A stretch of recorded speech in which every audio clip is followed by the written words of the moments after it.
अस्सलाम वालेकुम जी, मेरा नाम आमिर बिलाल है।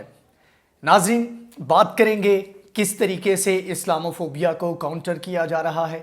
किस तरीके से कौन से ममालिक इसमें लीडिंग रोल प्ले कर रहे हैं, और ख़ास तौर पर वो ममालिक जिनसे बहुत कम उम्मीद की जा रही थी कि वो इस तमाम तर मामले में इतना मौसर अंदाज में इक़दामात उठाएंगे, और ख़ास तौर पर इन ममालिक की जो हुकूमतें हैं वो इस तरह एक लीडिंग रोल प्ले करेंगी। तो ऐसे ममालिक की बात करेंगे जिन्होंने बहुत अच्छे से मुसलमानों के जज्बात की तर्जुमानी की, बहुत अच्छे से मुसलमानों को और इन ममालिक में अपनी आवाम को लीड किया।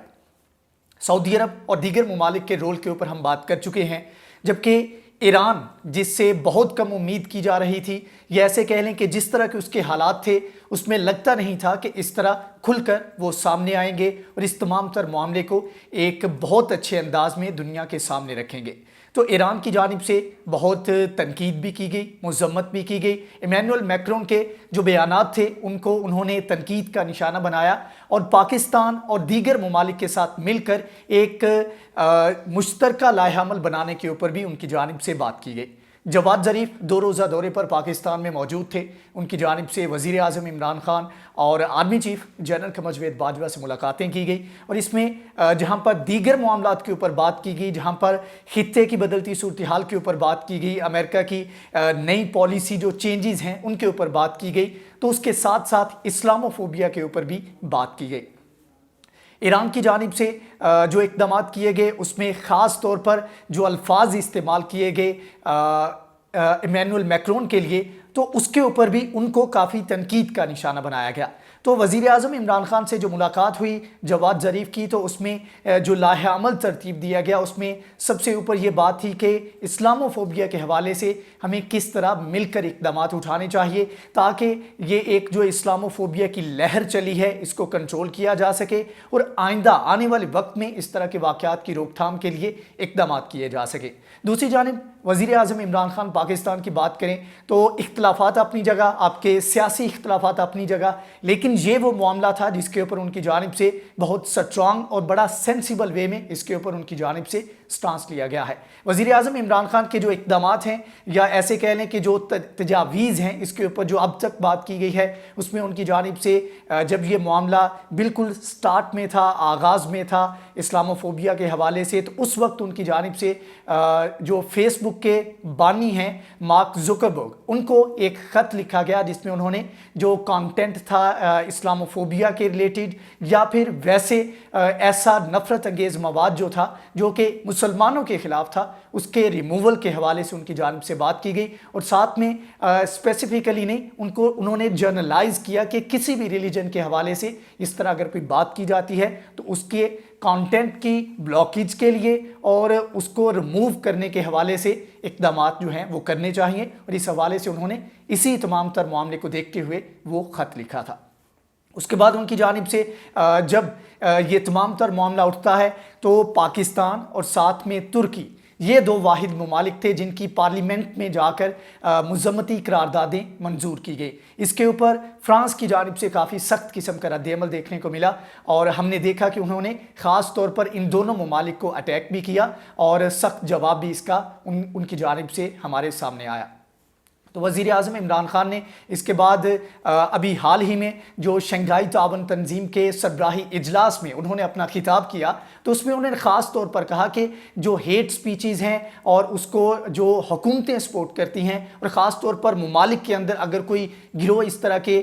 इक़दामात को सपोर्ट करता है तो उसकी भी हौसला शिकनी करनी चाहिए। ऐसे आलमी कवानीन बनाने चाहिए जिनके ऊपर अमल दरामद करके इस तरह के वाक़यात की रोकथाम की जा सके। और इस हवाले से उन्होंने ख़ास तौर पर कहा कि इस्लाम रिलीजन पीस का है, लेकिन इसको टेररिज्म के साथ जो एसोसिएट किया जाता है वो इंतहाई अफसोसनाक है। टेररिज्म जो है दहशतगर्दी है, उसके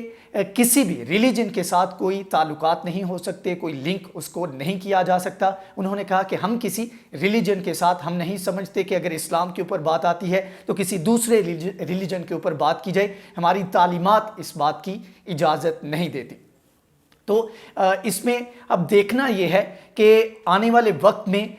ऐसे حالات پیدا ہوتے ہیں کہ جس میں، اور آف کورس ایسے حالات پیدا ہوں گے جس میں مسلمانوں میں ڈیوائڈ جو کہ آلریڈی موجود ہے اس کو مزید جو ہے وسیع کرنے کی کوشش کی جائے گی، لیکن ایسے میں یہ بھی دیکھنا ہے کہ کون سے وہ لیڈر ہیں جو اس تمام تر وقت میں مسلمانوں کو اکٹھا کر سکتے ہیں۔ اس میں اب دیکھنا یہ ہے کہ ترکی کی بات کی جاتی ہے کہ وہ لیڈ کرے گا مسلم ورلڈ کو، اور جو کہ وہ رائٹ فلی چاہتا بھی ہے، ان کا ایک ہسٹری بھی ہے، ایک گلوری ہے جس کو وہ دوبارہ سے ریوائز کرنا چاہتے ہیں، لیکن اب حالات بھی تبدیل ہو چکے ہیں اور اب جو سٹینڈرڈ ہیں وہ تھوڑے سے مختلف ہیں۔ اگر آپ نے ایک واسٹ میجارٹی کو آپ نے لیڈ کرنا ہے، آپ نے اپروچ کرنا ہے، تو اس کے لیے آپ کے پاس ایک ڈائیورسیفائی قسم کی اپروچ ہونی چاہیے۔ تو اس میں میرا تھوڑا سا اختلاف ہے کہ ترکی کے رجب طیب اردوان ان کے مختلف چیزوں میں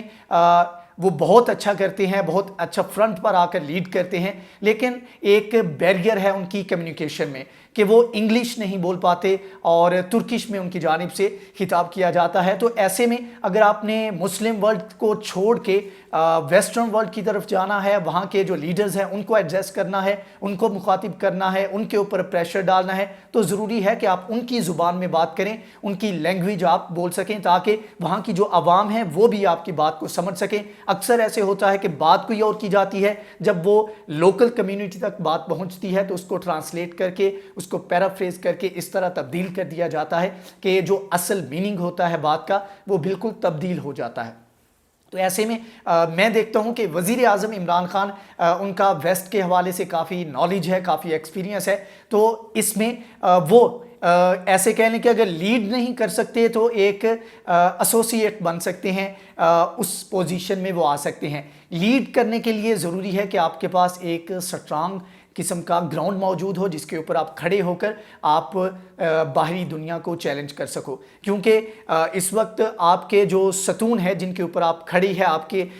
جو عمارت آپ کی معیشت کی کھڑی ہے وہ بہت کمزور ہیں، اور اگر آپ کسی کا مقابلہ کرنے جا رہے ہیں، ان طاقتوں کا مقابلہ کرنے جا رہے ہیں جو کہ اسلام کے در پہ ہیں، مسلمانوں کے در پہ ہیں، تو اس کے لیے ضروری ہے کہ آپ اس کا جو سیٹ بیک ہوگا، جو کہ آپ کے جو اقدامات ہیں ان کا آؤٹ کم ہوگا، اس کا مقابلہ کرنے کی بھی صلاحیت رکھتے ہوں۔ لیکن پاکستان اس وقت اکنومیکلی جس پوزیشن میں ہے اس میں نہیں لگتا کہ آنے والے تقریباً 5 یا 10 سال میں بھی وہ اس پوزیشن میں ہوگا کہ اکنومیکلی وہ اتنا وزن اٹھا سکتا ہے کہ اگر باہر کے ممالک جو ہیں، جو بڑی سپر پاورز ہیں، بڑی طاقتیں ہیں، ان کی اگر سپورٹ نکال دی جائے تو پاکستان اپنے پیروں پر کھڑا ہو سکے۔ پاکستان ابھی تک اس پوزیشن میں نہیں ہے۔ ہاں، مل کر اس کے اوپر اقدامات کیے جا سکتے ہیں۔ دوسری جانب ایران کی بات کی جائے تو ایران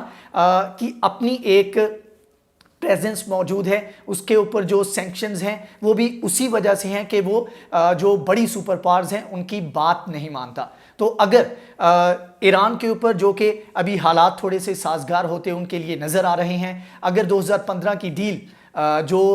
باراک اوباما کے ساتھ کی گئی تھی اس کو دوبارہ سے بحال کیا جاتا ہے، چاہے اس میں نئی شرائط ایڈ کی جاتی ہیں جو بائیڈن کی جانب سے، تو اس میں ہم دیکھیں گے کہ ایران کے لیے تھوڑا سا اپنے آپ کو ایکسپینڈ کرنے کا، اپنے حالات کو بہتر کرنے کا ایک موقع موجود ہوگا، کیونکہ جو پابندیاں عائد کی گئی تھی 2015 میں اس میں سینکشنز لگائی گئی تھی، ایسیٹ جو بیرون ملک تھے ایران کے ان کو فریز کیا گیا تھا۔ تو اگر ان ایسیٹس کو دوبارہ سے انفریز کیا جاتا ہے، جو کہ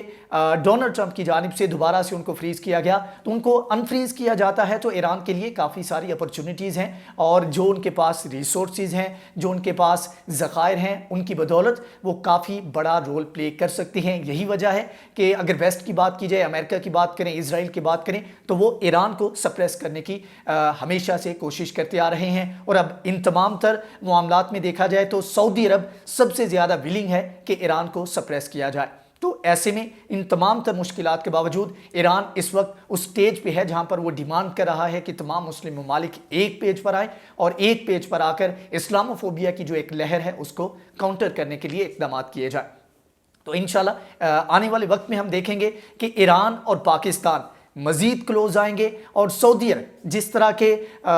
स्टांस लेकर वो खड़ा है, जिस तरह के एलाइज के साथ वो खड़ा है, जिस तरह वो मुसलमानों को अपने से दूर कर रहा है, तो आने वाले वक्त में हम सऊदी अरब को भी मज़ीद आइसोलेट होता देखेंगे। और यही वजह है, सऊदी अरब अगर आइसोलेट होता है, पाकिस्तान को अपने से वो दूर करने के जो इक़दाम कर रहा है, उसका नतीजा ये होगा कि ईरान और पाकिस्तान एक दूसरे के मज़ीद करीब आएंगे और पाकिस्तान को थोड़ा सा खुलकर खेलने का मौका मिलेगा। और ऐसे कह लें कि बारगेनिंग पोजीशन में सऊदी अरब और दीगर ताकतों के साथ पाकिस्तान इसमें आ जाएगा। तो इंशाल्लाह जैसे जैसे कोई नई डेवलपमेंट आती है उसके बारे में इंशाल्लाह हम आपको आगाह करते रहेंगे। अगर आपको हमारी ये वीडियो पसंद आई है तो प्लीज़ इसको लाइक करें, अपना फीडबैक लाजमी दीजिए और इसको शेयर करें, हमारे चैनल को सब्सक्राइब करें। नेक्स्ट वीडियो में हाजिर होंगे, तब तक के लिए अल्लाह हाफिज़।